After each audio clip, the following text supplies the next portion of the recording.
এই পানীখিনি আপোনালোকে ঠাণ্ডা কৰি ৰাতিপুৱা খালি পেটত পানীখিনি খাই দিব। মোৰ হাতত যেটো ফল আছে এই ফলটো হয়তো আপোনালোকে প্ৰত্যেককে চিনি পাইছে, অতি জনপ্ৰিয় এটা ফল, চিনাকি ফল ঔটেঙা।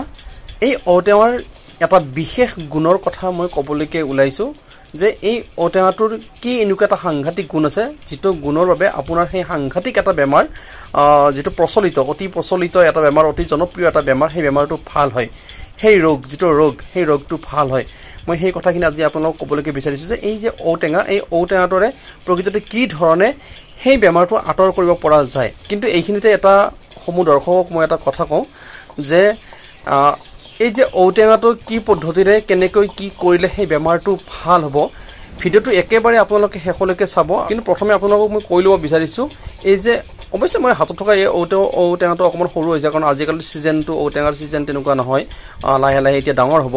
যিয়ে নহওক বাৰু এতিয়া মোটামুটি এইটো খাব পৰা হৈছে। কিন্তু আপোনালোকক কৈ ল'ব বিচাৰিছো যে প্ৰত্যেকৰ হাততে ব্যতিক্ৰমী ধৰণৰ আপোনালোকৰ হাতত এনেকুৱা কিছুমান প্ৰতিকাৰ থাকিব পাৰে সেই বেমাৰটোৰ। কিন্তু মোৰ হাতত যেটো প্ৰতিকাৰ আছে, মই যিমানখিনি জানো সেইখিনি কথাহে মই বৰ্ণনা দিব বিচাৰিছো, কাৰণ মই ইয়াৰ পৰীক্ষা কৰি চাইছিলো আৰু আমাৰ ঘৰতে এই প্ৰেক্টিকেল কৰি কিনে এই প্ৰমাণটো মই পাইছো। গতিকে মই সেইখিনি কথাহে মই আপোনালোকক দেখুৱাবলৈকে আৰু ক'বলৈকে মই বিচাৰিছো। গতিকে মই পুনৰবাৰ কৈছো যে মোৰ ইমান যদিও বিশেষ গুণ নাই, মানে মই ইমান বিশেষ যদিও নাজানো, অভিজ্ঞতা মোৰ ইমান বিশেষ নহ'লেও মই কোনো বেজ বা কবিৰাজ নহয়, মই আগতীয়াকৈ আপোনালোকৰ কথাখিনি কৈছো। কিন্তু মই প্ৰেক্টিকেল কৰি যিখিনি পাইছো সেই ভিত্তিতহে মই আপোনালোকক ক'বলৈকে বিচাৰিছো যে এই ঔটেঙাটো প্ৰকৃততে কি ধৰণে ব্যৱহাৰ কৰিলে আপোনালোকে সেই ৰোগৰ পৰা নিৰাময় পাব। আৰু আপোনালোকৰ হাততো বিভিন্ন ধৰণৰ এনেকুৱা প্ৰতিকাৰ থাকিব পাৰে, এইটো আপোনালোকে কমেণ্ট কৰি জনাব পাৰে। কিন্তু মই যিমানখিনি জানো সেইখিনি আপোনালোকক মই জনাবলৈকে বিচাৰিছো। গতিকে কমেণ্ট কৰিলে ভিডিঅ'টো শেষ নকৰাকৈ নচোৱাকৈ আপোনালোকে কমেণ্ট নকৰিব। শেষ কৰাৰ পাছত আপোনালোকে যেনেকুৱা ধৰণৰ কমেণ্ট দিব বিচাৰে কমেণ্ট কৰিব পাৰে।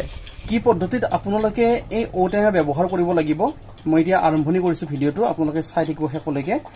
যে যিটো ওৰ খোল থাকে, মানে খলপ থাকে, এনেকে ওৰ দুটা খলপ আপোনালোকে এৰুৱাই ল'ব। ইয়াৰ পৰা এনেকৈ এৰুৱাই ল'ব দুটা খলপ, এই এটা খলপ এৰুৱাই ল'লো, আৰু এটা খলপ আপোনালোকে এৰুৱাই ল'ব, আৰু এটা খলপ, মানে দুটা খলপ এৰুৱাই ল'ব আপোনালোকে।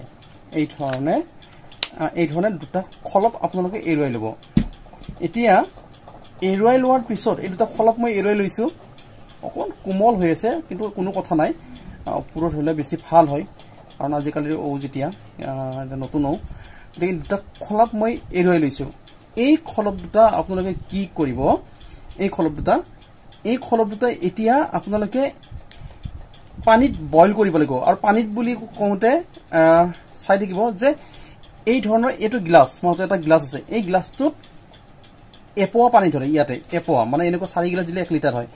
এইটো গ্লাছেৰে যদি আপোনালোকে 2 গিলাচ পানী দিলে আধা লিটাৰ পানী এটা বাচনত গৰম কৰিব। এনেকৈ পানীটো দি দিব, বাচনটোত পানী দি দিব, আধা লিটাৰ পানী,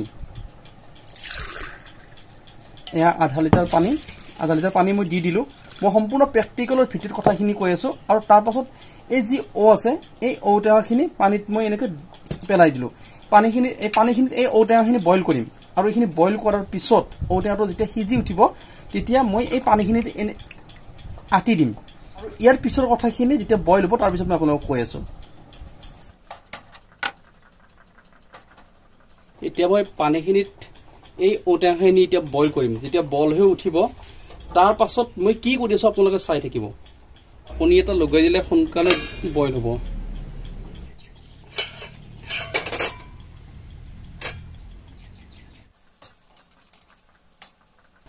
এতিয়া ঔটেঙাখিনি সম্পূৰ্ণ বইল হৈছে ঔটেঙাখিনি, কিন্তু পানীখিনি এই বাচনত একেই থাকিব, কাৰণ এই পানীখিনি খাব লাগিব। এতিয়া মই কি কৰি আছো বাকীখিনি চাই থাকক আপোনালোকে। সম্পূৰ্ণ বইল হৈছে, মই জুইটো নুমাই দিছো। এই পানীটো অকণমান ঠাণ্ডা হ'ব দিব, যাতে এই ঔটেঙাখিনি আপুনি ইয়াৰ পৰা ৰসটো আপুনি সানি কিনে উলিয়াব পাৰে। ঠাণ্ডা হ'ব লাগিব পানীখিনি। এতিয়া অকণমান ঠাণ্ডা হৈছে। এতিয়া মই আপোনালোকক দেখুৱাই দি আছো এই ঔটেঙাখিনি মই ইয়াতে এনেকৈ আটি দিছো। এয়া চাওক, এনেকৈ আটি দিছো মই এতিয়া ইয়াতে।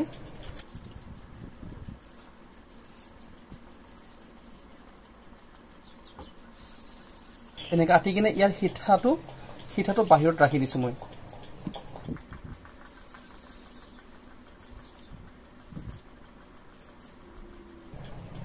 সিঠাটো বাহিৰত ৰাখি দিব। এই 2 গিলাচ পানীত মানে আধা লিটাৰ পানীত যে এই বস্তুখিনি উতলাইছিলোঁ মই, উতলাই কিনে যিমানখিনি পানী ইয়াত থাকিল এই পানীখিনি আপোনালোকে ঠাণ্ডা কৰি ৰাতিপুৱা খালী পেটত পানীখিনি খাই দিব। খালী পেটত এনেকৈ আপোনালোকে 3 দিন খাব। তাৰ পাছত আপোনালোকে সেই ৰিজাল্টটো পাই যাব। আপোনালোকৰ সেই বেমাৰটো একেবাৰে নোহোৱা হৈ যাব। আপোনালোকৰ বেমাৰটো এই পানীখিনি এতিয়া খাব লাগিব। এই পানীখিনি আপোনালোকে এনেকৈ গ্লাছত লৈ যি পাত্ৰত খাই খাব আপোনালোকে, কিন্তু আধা লিটাৰ পানীত ঔটেঙাখিনি বইল কৰিব লাগে। আৰু যিখিনি পানী ৰয় সেইখিনি পানী আপোনালোকে 3 দিন ৰাতিপুৱা খাব। তাৰপিছত মই বাকীখিনি কৈ আছোঁ। এতিয়া আপোনালোকক মই ক'বলৈকে ওলাইছোঁ বেমাৰটোৰ বিষয়ে, যিটো বেমাৰে বৰ্তমান সমাজখনত অধিক জনপ্ৰিয়তাৰ শীৰ্ষত গতি কৰিছে, অধিক প্ৰচলিত, যাৰ বাবে আপোনালোকে খাদ্য বহুত বাছি খাব লাগে। মানুহজন একেবাৰে ক্ষীণাই যাবলৈকে আৰম্ভণি কৰে। না কচু খাব পাৰিছে, না আলু খাব পাৰিছে, না ৰঙালাও খাব পাৰিছে, না এনেকুৱা ধৰণৰ বহুত বস্তু আপোনালোকে খাব নোৱাৰে, বাছি খাব লগা হয়। আৰু সেই বেমাৰটোৱে হৈছে ডায়েবেটিছ। ডায়েবেটিছ বেমাৰটোৰ বাবে আটাইতকৈ উপকাৰী বস্তু হ'ল আৰু বহুত এনেকুৱা উপকাৰী বস্তু থাকিব পাৰে। আপোনালোকে এইটো বিভিন্ন ধৰণৰ প্ৰতিকাৰ লয়, হয়তো সেইবোৰৰ জৰিয়তে আপোনালোকে ভাল পায়। কিন্তু মই যিখিনি প্ৰেক্টিকেল কৰিছোঁ, প্ৰেক্টিকেলৰ জৰিয়তে মই অধিক ইয়াৰ যি সুফলটো মই পাইছোঁ। কাৰণ মোৰ দেউতাৰে অধিক ডায়েবেটিছ, যে ডায়েবেটিছ হ'ল এগৰাকী ভাল মানুহে, বিশেষ এগৰাকী ব্যক্তিয়ে মোক কৈছিল যে ঔটেঙা খুৱাই চাবা, এই পদ্ধতিত যদি খুওৱা তেতিয়াহ'লে ভাল হ'ব।